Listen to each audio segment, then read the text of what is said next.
प्यारे साथियों, मैं हरिंद्र सर आपका आपके अपने YouTube चैनल एग्जाम पथ में आपका स्वागत करता हूँ। जैसा कि प्यारे साथियों आप जानते हो, लोगों भारतीय संविधान की अनुसूचियों के बारे में तो हम लोगों ने 7 अनुसूचियां कंप्लीट।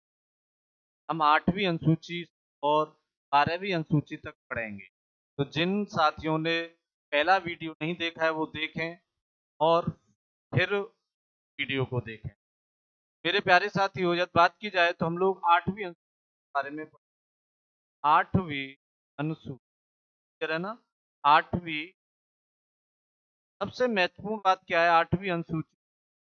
जो 8वीं अनुसूची है, यह किससे संबंधित है? तो भाषाओं से संबंधित है।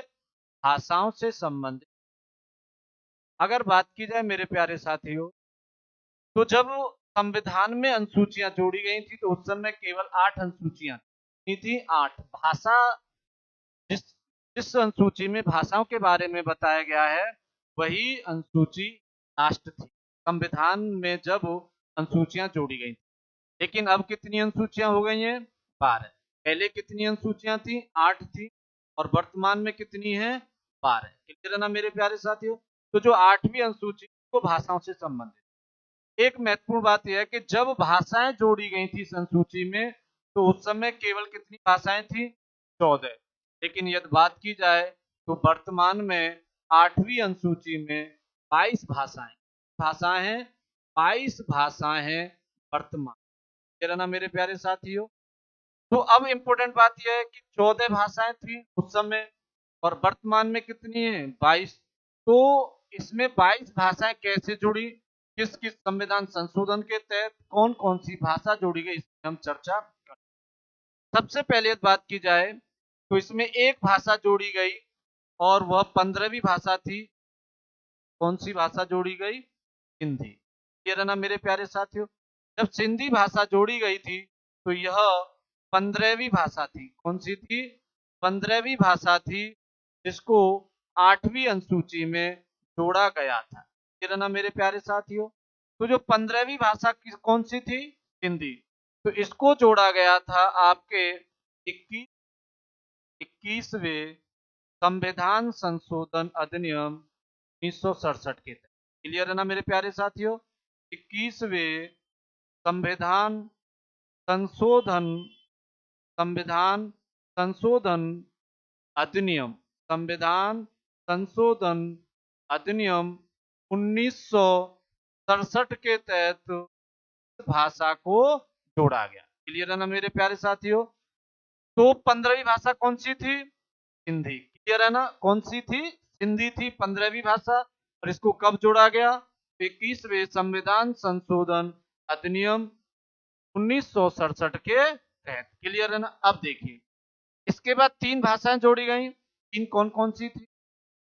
नेपाली, नेपाली, मणिपुरी, नेपाली, मणिपुरी और कोकड़ी। क्लियर है ना मेरे प्यारे साथियों? तो कितनी भाषाएं जोड़ी गई थी? 3। इन 3 भाषाओं के साथ अब टोटल भाषाओं की संख्या कितनी हो गई? 18। क्लियर है ना? तो अब 18 भाषा हो गई 8वीं अनुसूची में। क्लियर है ना? नेपाली, मणिपुरी और कोकड़ी भाषा जुड़ने के साथ ही भाषाओं की संख्या 18 हो गई। क्लियर है ना? और इसको जोड़ा गया था, आपको मैं जानकारी दे दूं, 71वें संविधान संशोधन अधिनियम 1992 के। क्लियर है ना? 71वें संविधान संशोधन अधिनियम 71वें संविधान संशोधन अधिनियम 1992 के तहत नेपाली, मणिपुरी और कोकड़ी भाषाओं को जोड़ा गया। इन 3 भाषा जुड़ने के साथ 8वीं अनुसूची में कुल 18 भाषाएं हो गई। इसके बाद 4 भाषाएं और जोड़ी गई।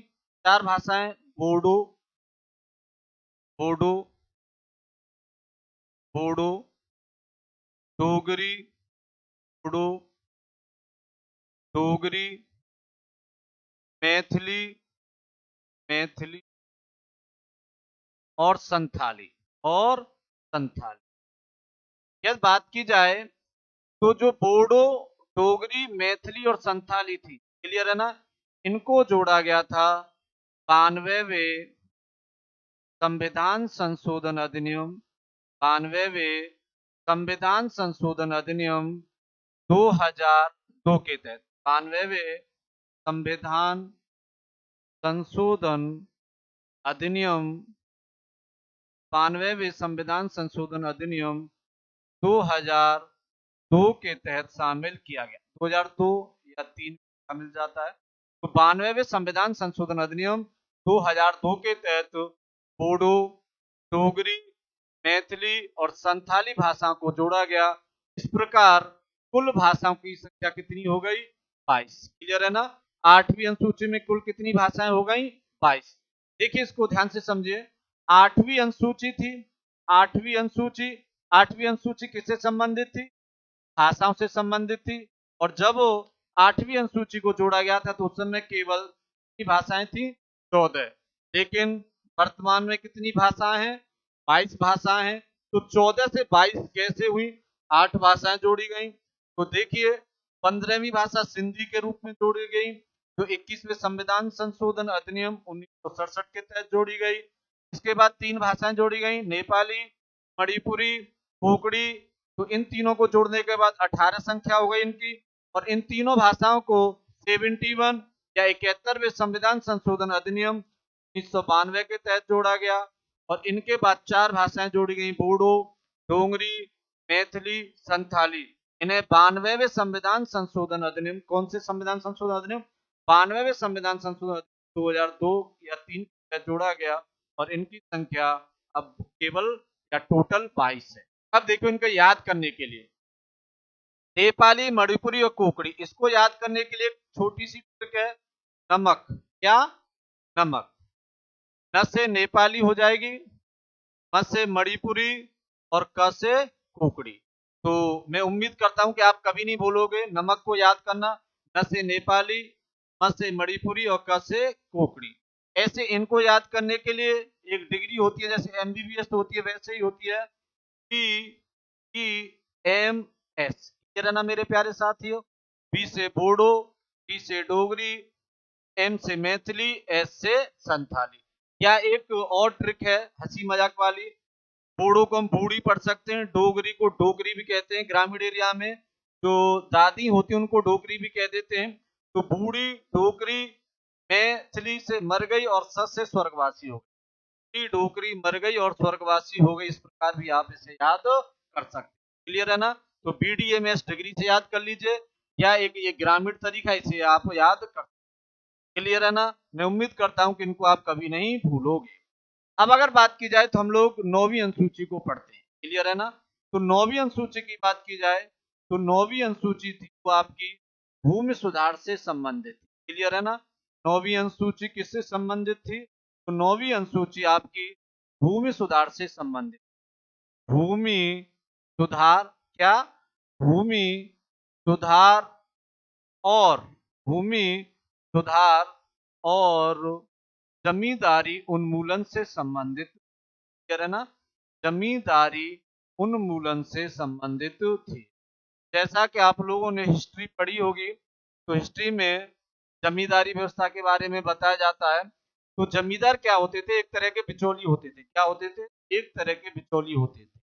इसमें क्या होता था, जैसे जो राजा होते थे, राजा क्या करते थे, जैसे मान लो कि ये किसान है, क्या? किसान।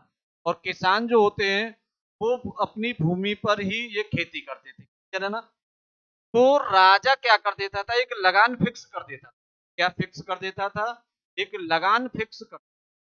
और इस लगान को में लगान वसूलने के लिए जमींदारी या बिचौलिए टाइप में इनकी नियुक्ति कर दी जाती थी।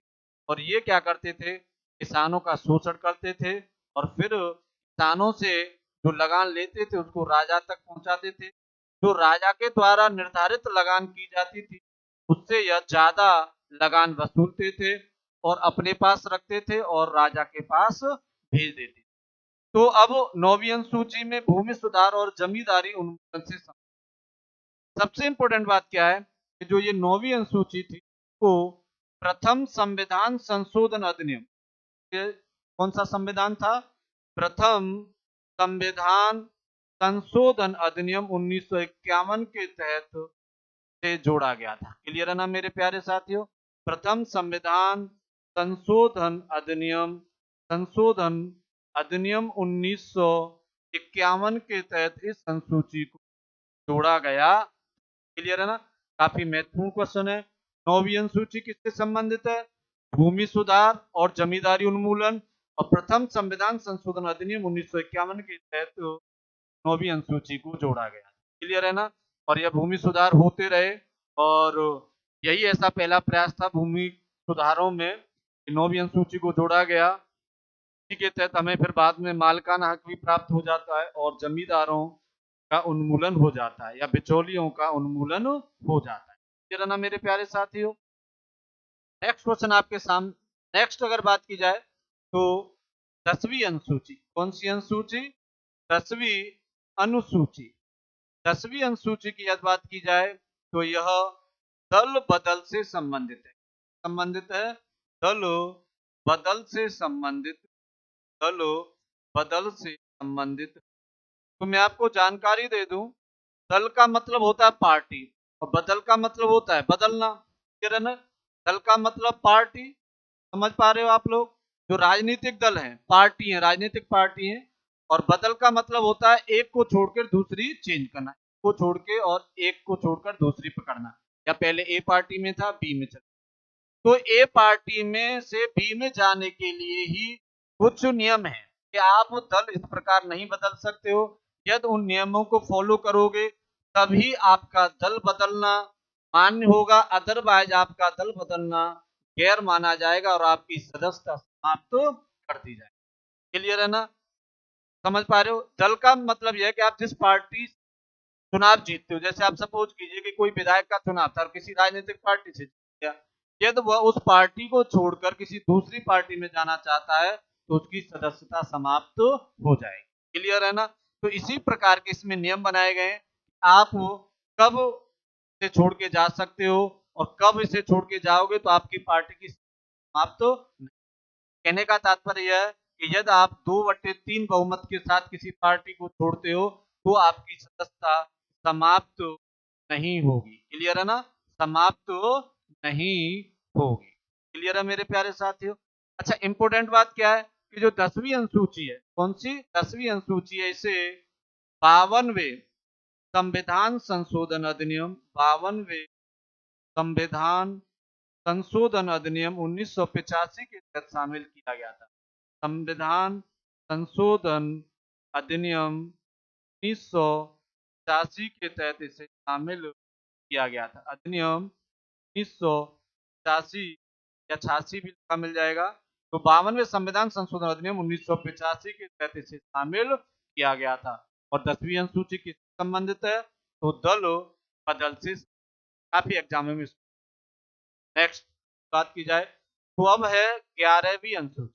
तेरा नाम मेरे प्यारे साथियों, यह 11वीं अनुसूची की बात की जाए, 11वीं अनुसूची है पंचायती राज व्यवस्था से। ना इससे संबंधित है, यह पंचायती राज व्यवस्था से संबंधित तो क्लियर है ना? पंचायती राज व्यवस्था से संबंधित। अब सबसे इंपॉर्टेंट बात क्या है, राज व्यवस्था से 11वीं अनुसूची को भी जोड़ा गया था। क्लियर है ना? 11वीं अनुसूची को जोड़ा गया, 11वीं अनुसूची को जोड़ा गया था। इसे 73वें संविधान संशोधन अधिनियम, कौन सा संविधान संशोधन अधिनियम था?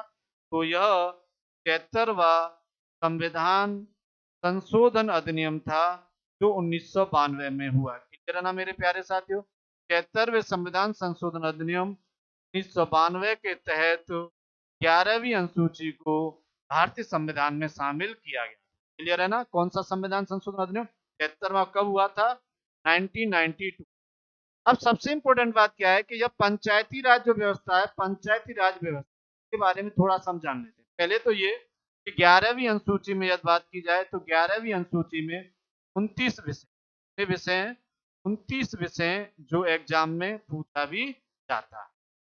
अब देखिए, पंचायती राज व्यवस्था की बात की जाए तो थोड़ा सा इसके बारे में और जानकारी दे दूं।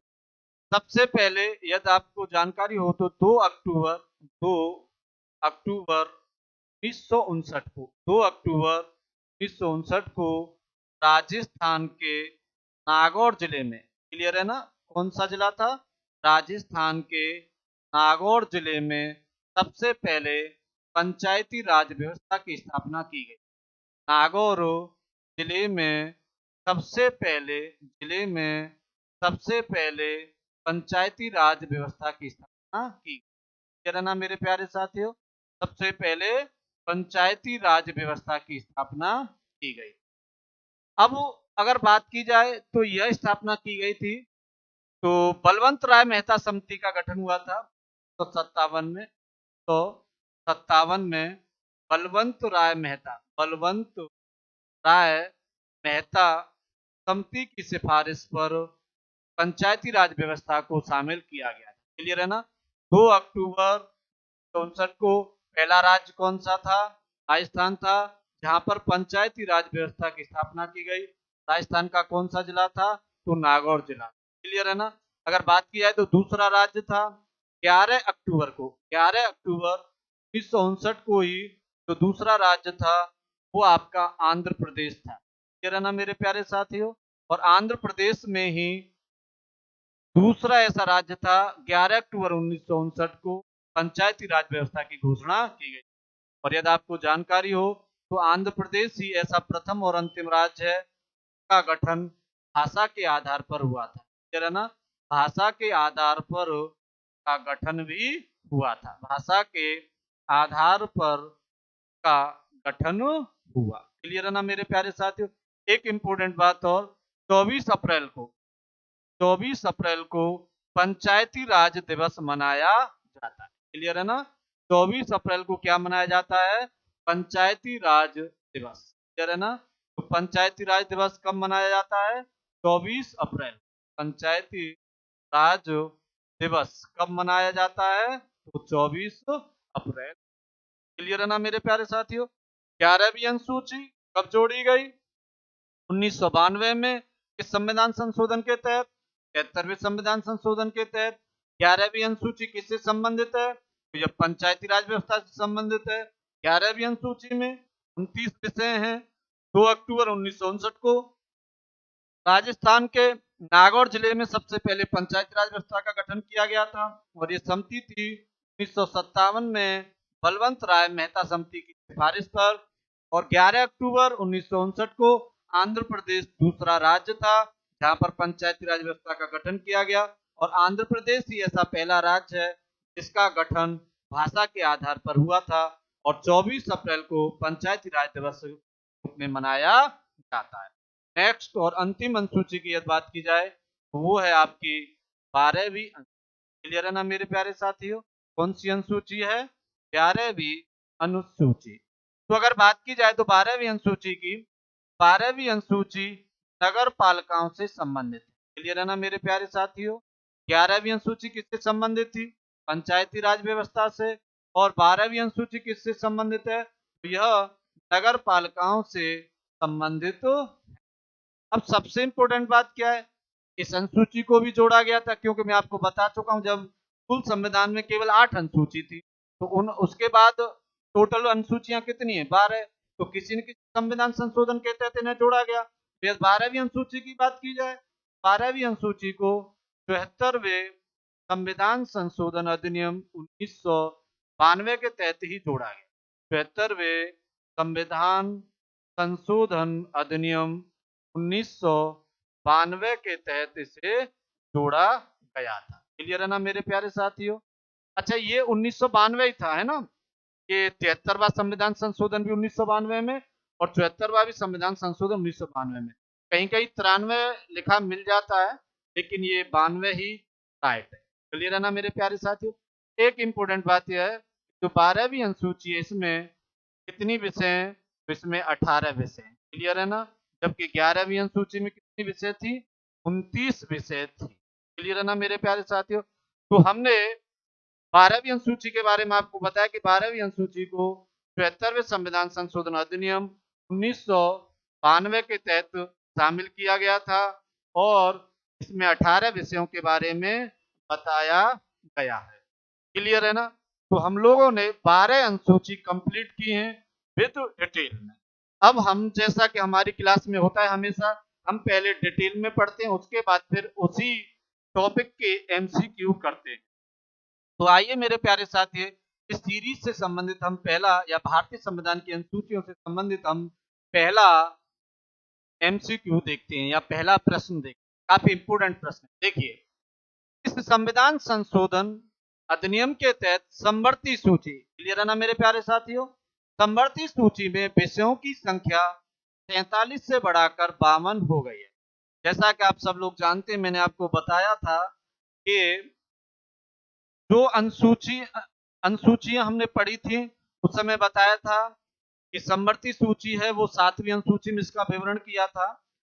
तो उस 7वीं अनुसूची की यदि बात की जाए, तो 7वीं अनुसूची में 3 विषय थे।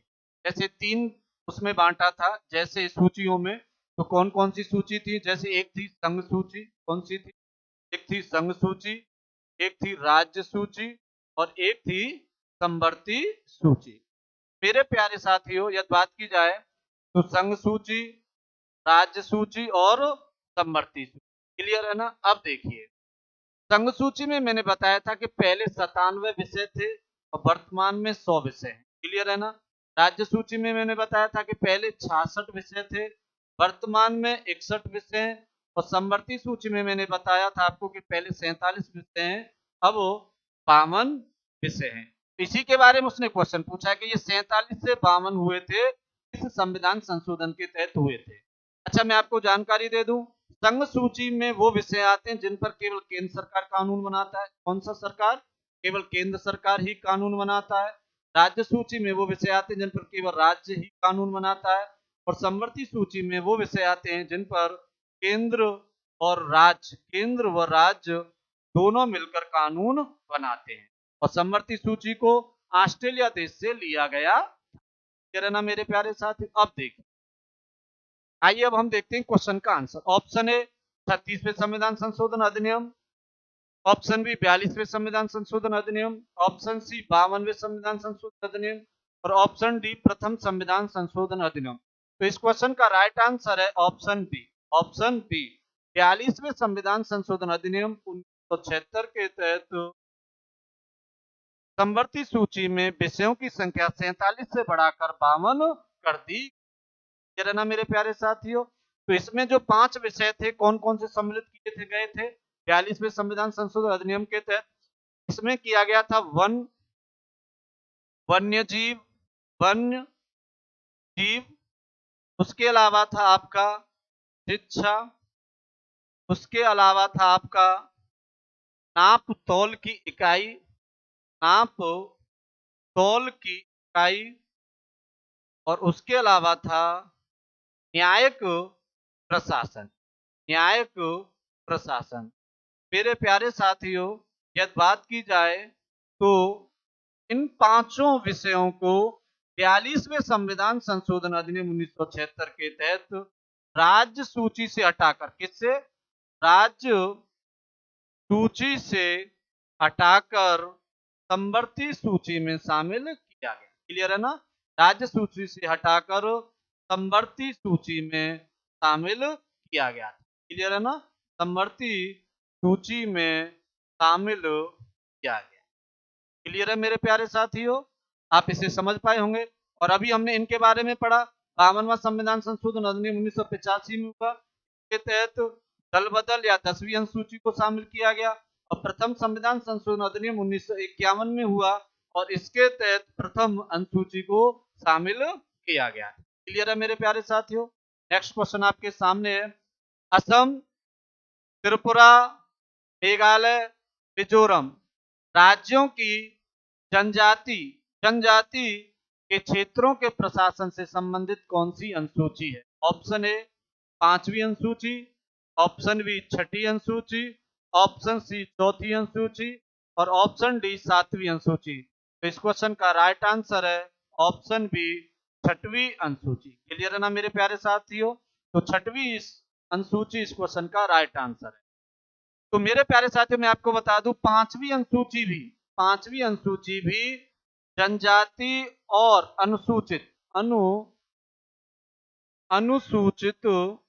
और जनजातियों के बारे में बताती है। अनुसूचित व जनजातियों के बारे में बताती है, इसके भी प्रशासन के बारे में ही बताती है। और छठवीं अनुसूची असम, त्रिपुरा, मेघालय और मिजोरम राज्यों के केवल जनजातियों के क्षेत्रों के प्रशासन के बारे में बताती है। जबकि चौथी अनुसूची की बात की जाए तो यह राज्यसभा में सीटों के बंटवारे के बारे में बताती है। राज्यसभा में सीटों के बंटवारे से संबंधित है। क्या रहना मेरे प्यारे साथियों। और सातवीं अनुसूची की बात की जाए, यह शक्तियों यह शक्तियों के पृथक्करण या शक्तियों के बंटवारे या शक्तियों से संबंधित है। क्लियर है ना मेरे प्यारे साथियों। तो अगर बात की जाए तो इस क्वेश्चन का राइट आंसर ऑप्शन बी है, छठवीं अनुसूची, क्योंकि छठवीं अनुसूची में केवल असम, त्रिपुरा, मेघालय और मिजोरम। क्लियर है ना मेरे प्यारे साथियों। त्रिपुरा, मेघालय और मिजोरम, इन 4 राज्यों की जनजातियों के प्रशासन से संबंधित है। जबकि पांचवी अनुसूची इनके अलावा जो राज्य है उनके अनुसूचित व जनजातियों के प्रशासन से संबंधित है। क्लियर है ना। नेक्स्ट क्वेश्चन आपके सामने है, राज्यसभा में सीटों का बंटवारा का विवरण किस अनुसूची में है। ऑप्शन ए पहली अनुसूची, ऑप्शन बी दूसरी अनुसूची, ऑप्शन सी तीसरी अनुसूची, ऑप्शन डी चौथी अनुसूची। इस क्वेश्चन का राइट आंसर ऑप्शन डी है, चौथी अनुसूची। क्लियर है ना मेरे प्यारे साथियों। पहली अनुसूची की बात की जाए तो ये राज्य व केंद्र शासित प्रदेशों के बारे में बताती है। क्लियर है ना। प्रथम अनुसूची किसके बारे में बताती है, राज्य व केंद्र शासित प्रदेशों के बारे में बताती है। क्लियर है मेरे प्यारे साथियों। दूसरी अनुसूची की बात की जाए, यह विभिन्न पदाधिकारियों के वेतन भत्तों के बारे में बताती है। विभिन्न पदाधिकारियों के वेतन भत्तों से संबंधित है। पदाधिकारियों के वेतन भत्ते से संबंधित है और ये हम डिटेल में पढ़ चुके हैं कौन कौन से पदाधिकारी आते हैं इसमें। तीसरी अनुसूची की बात की जाए तो ये विभिन्न पदाधिकारियों की शपथ से संबंधित है। क्लियर है ना मेरे प्यारे साथियों। लेकिन इस क्वेश्चन का राइट आंसर ऑप्शन डी है। नेक्स्ट क्वेश्चन की यदि बात की जाए तो आपके सामने है, विभिन्न पदाधिकारियों के शपथ से संबंधित कौन सी अनुसूची है। ऑप्शन ए दूसरी अनुसूची, ऑप्शन बी तीसरी अनुसूची, ऑप्शन सी छठवीं अनुसूची, ऑप्शन डी आठवीं अनुसूची। तो अभी मैंने इसका जिक्र भी किया था कि ये शपथ से संबंधित तीसरी अनुसूची है और इस क्वेश्चन का राइट आंसर ऑप्शन बी है। क्लियर है ना। दूसरी अनुसूची की यदि बात की जाए, विभिन्न पदाधिकारियों के वेतन भत्ते से संबंधित है। छठवीं अनुसूची की बात की जाए तो यह असम, मेघालय, त्रिपुरा, मिजोरम, त्रिपुरा व मिजोरम 4 राज्यों की जनजाति, मिजोरम राज्यों की जनजाति जनजाति क्षेत्रों के प्रशासन से संबंधित है। क्लियर है ना मेरे प्यारे साथियों। जनजाति क्षेत्रों के प्रशासन से संबंधित है। आठवीं अनुसूची की बात की जाए तो यह भाषाओं से संबंधित। क्लियर है ना मेरे प्यारे साथियों। किससे संबंधित है, भाषाओं से संबंधित है। और इसमें कुल 22 भाषाएं, कितनी है 22। लेकिन जब पहले इस अनुसूची को जोड़ा गया था तो इस समय इसमें केवल 14 भाषाएं थी। अच्छा, एक इंपॉर्टेंट बात याद रखना इसमें, जो अंग्रेजी भाषा है वह 8वीं अनुसूची में, यह जो अंग्रेजी भाषा है 8वीं अनुसूची में सम्मिलित नहीं है। अनुसूची में सम्मिलित नहीं है, नहीं है। यह क्वेश्चन बहुत पूछा जाता है। क्लियर है ना, सम्मिलित नहीं है। क्लियर है ना, 8वीं अनुसूची में। अब अगर बात की जाए तो नेक्स्ट क्वेश्चन आपके सामने है, नेपाली, मणिपुरी, कोंकणी भाषाओं को इस संविधान संशोधन के तहत 8वीं अनुसूची में शामिल किया गया था। ऑप्शन ए 21वां संविधान संशोधन, ऑप्शन बी 71वां संविधान संशोधन, ऑप्शन सी 92वां संविधान संशोधन, ऑप्शन डी इनमें से कोई नहीं। तो मेरे प्यारे साथियों, क्वेश्चन का राइट आंसर है ऑप्शन बी। ऑप्शन बी 71वें संविधान संशोधन अधिनियम 1992 के तहत नेपाली, मणिपुरी और कोंकणी तीनों भाषाओं को शामिल किया गया था। नेपाली, मणिपुरी और कोंकणी इन तीनों भाषाओं को 71वें संविधान संशोधन अधिनियम 1992 के तहत शामिल किया गया था। और इसको याद कराने की मैंने एक हल्की बताई थी, नमक। आप नमक याद कर लीजिए। न से नेपाली हो जाता है, न से मणिपुरी हो जाता है और क से कोंकणी हो जाता है। क्लियर है ना? तो इस क्वेश्चन का राइट आंसर ऑप्शन बी है, 71वां संविधान संशोधन अधिनियम। 21वें संविधान संशोधन अधिनियम यह 1971 में हुआ था और इसके तहत अगर बात की जाए तो सिंधी भाषा को जोड़ा गया था। क्लियर है ना? कौन सी भाषा को जोड़ा गया था? सिंधी भाषा को जोड़ा गया था।